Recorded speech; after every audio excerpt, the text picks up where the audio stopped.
Hey guys, my name is Kelsey and my two words are ashamed and abundant. So I grew up in a Christian home.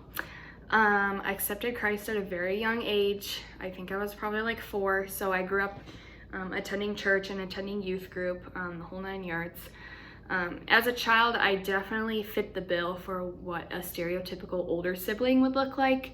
I was an insane stickler for the rules. I was really concerned with people pleasing. I was really afraid of disappointing people in authority, mostly my parents, teachers, that kind of thing.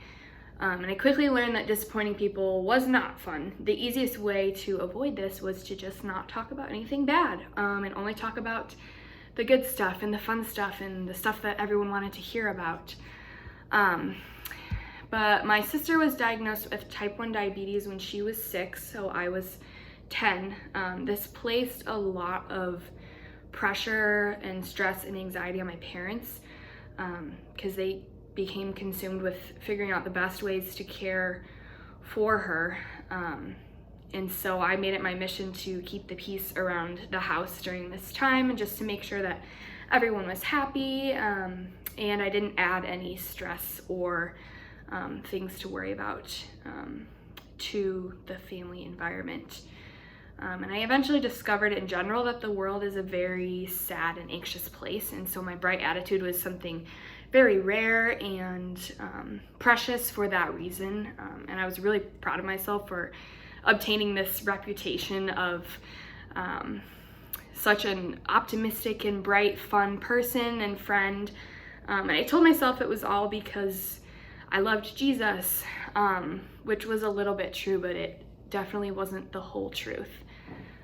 Sin is obviously a very nasty thing, really uncomfortable to talk about sometimes. And so even though I attended youth group almost my entire, middle and high school career, I really only shared the stuff in small group that was like easy sin, like comparing myself, judging people, getting into arguments with my sister, because in my mind I was like, oh yeah, everybody does that, like it's okay to talk about, because everyone can relate to that. But it really was the deeper, darker sin that really began to isolate me and make me feel shame, and kind of just tore me apart inside.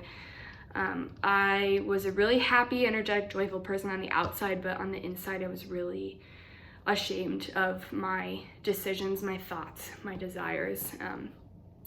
And it wasn't until this past summer in Ocean City that I really opened up about everything that I was holding inside for basically the entirety of my Christian life. And since then, Jesus has been showing me that I don't need to pretend. He doesn't want me to pretend like everything's okay. He already knows that everything's not okay, and it doesn't bother him at all. But the abundance of grace that he offers is not because of anything that I choose to say or not say or do or show or hide or whatever. His grace, love, and forgiveness and provision is never going to run out for me or for you. It's always going to be abundant, and he's never going to withhold anything from us because he loves us.